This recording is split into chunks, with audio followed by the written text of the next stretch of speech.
Welcome to class 7 students.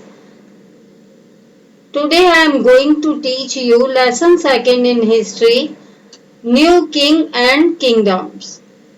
First lesson आपका complete हो चुका था, आपने लर्न भी किया होगा। 6 में आपने पढ़ा होगा the in ancient time last king were Guptas that period was called the golden period of that time. But in medieval period, three parties power struggle was started. 3 party ऐसी थी जिन्होंने स्ट्रगल किया था, तो इसको 3 पार्टीज पावर कहते हैं। You have read about the golden Gupta period and Bardhaman period in the past. It was followed by disintegration of strong central government and rise of big landlord or samantas.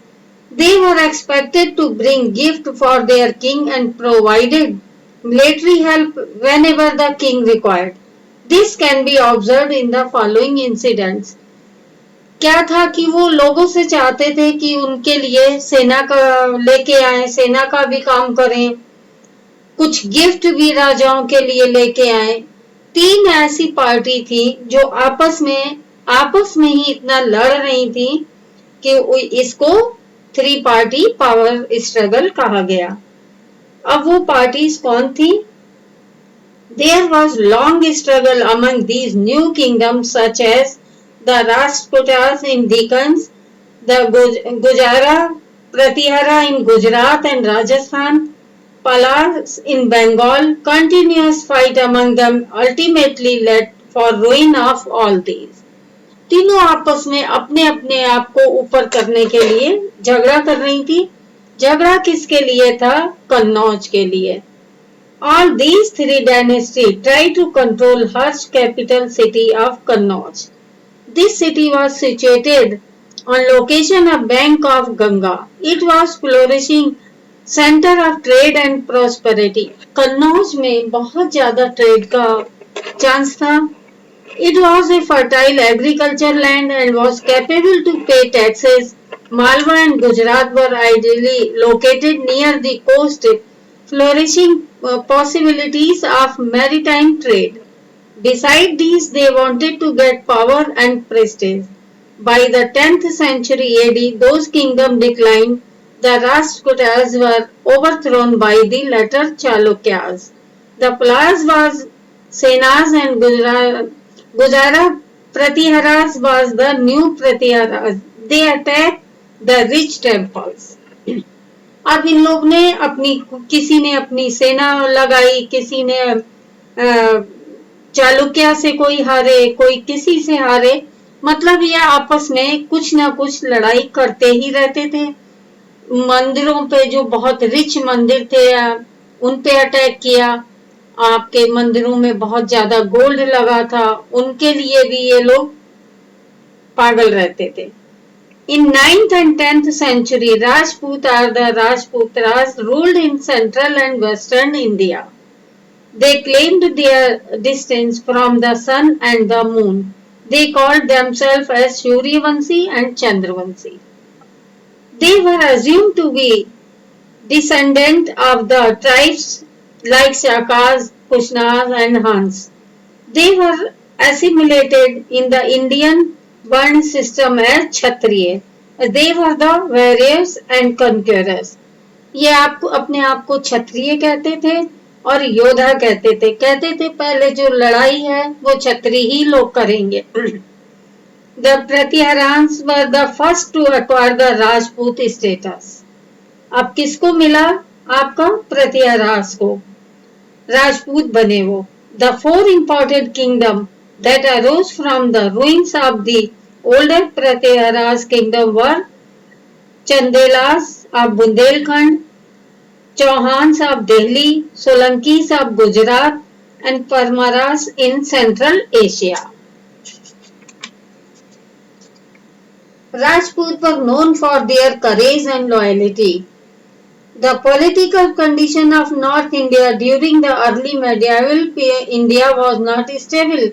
There was a lack of strong central government. Indian ruler ignored northwest part frontier and this led Arab and Turk invention. हमने आपको पिछले lesson में बताया भी था कि अरब आए थे, अरब लोग आए थे, तुर्क लोग आए थे. Muhammad was the ruler of Ghazni in Afghanistan who attacked India several times for wealth of India. इसने 17 टाइम आपकी इंडिया के ऊपर अटैक किया था और बहुत सारा ये सोमनाथ के मंदिर से सोना लेके गया था. जब इसने सोमनाथ का मंदिर देखा तो इसका मतलब माइंड एकदम वो हो गया, इतना सोना है सोमनाथ के मंदिर में. तो इसने उस सोने को थोड़ा ले जा पा रहा था क्योंकि कभी 16 टाइम तो ये हार ही गया है, 17 टाइम में जाके ये जीता है. He appointed an Arabic scholar Al-Burani to write more about India. Al-Burani wrote किताब ओ हिंद. उन्होंने एक किताब लिखी है जिसमें इसके बारे में पूरा लिखा गया है. अब उस टाइम का एडमिनिस्ट्रेशन कैसा था? Many of these kings were overlord and after getting power they assumed the high title like Maharaja Dhiraj or Great King. However, their kingdom were dependent on the resources given by the peasants, artisans and landlords. These resources were also used for construction of building and temples. क्या था कि उस time में ये लोग building बहुत बढ़िया बना रहे थे, टेम्पल्स बहुत बना रहे थे और मतलब उस टाइम के जो लोग थे बहुत अच्छे आर्टिस्ट भी थे या जमींदार थे. One more way to get the resource and wealth was attack over rich neighboring areas. These resources were used to finance the king's establishment, construction of temple and forts. They were also used to fight wars. The officers who collected the revenue belonged to influential family or the king's relative. राजा के जो revenue कर इकट्ठा करने वाले लोग थे वो या तो राजा की फैमिली से होते थे या उनके रिलेटिव होते थे. पोजीशंस वर हेरिडिटी. राजा का बेटा ही राजा बनेगा, ये सिस्टम उस टाइम में था. Brahmin class play an important role in the administration. In return the Brahmin got land by grant. ब्राह्मण कोई भी पूजा पाठ करने आते थे तो उनको जमीन दे दी जाती थी. क्या हुआ, जब धीरे धीरे उनके पास जमीन हो गई तो वो अपने आप को जमींदार बन गए या छोटे मोटे राजा बन गए. तो इस तरह से आपका उस टाइम का डिक्लाइन इस कारण से भी हुआ था. प्रतिहास और achievement of the king in Sanskrit language. Kalhana composed a long poem in Sanskrit about kings of Kashmir. Unlike writer of Pratishthas, he was critical of the king. ये राजा लोगों के जो राइटर थे वो बहुत बढ़िया उनके बारे में नहीं लिख रहे थे. The Muslim invention of India. Next आपका ये आएगा. The first state in the Indian subcontinent to face Muslim invention was Sindh. The new religion Islam emerged in the 17th century AD in Arabia. Islam religion united Arab tribe into one religion. Islam spread very fast in all directions. After Prophet Muhammad, the successor assumed the title of Khalif or Khalifa. मतलब जो मोहम्मद को मानने वाले लोग थे वो खलीफ या खलीफा कहलाते थे. और जो Mohammad of Ghazni ruled Ghazni for more than 37 years and invaded India for Indian wealth. He received the investiture from Khalif and got sanction for Indian raids.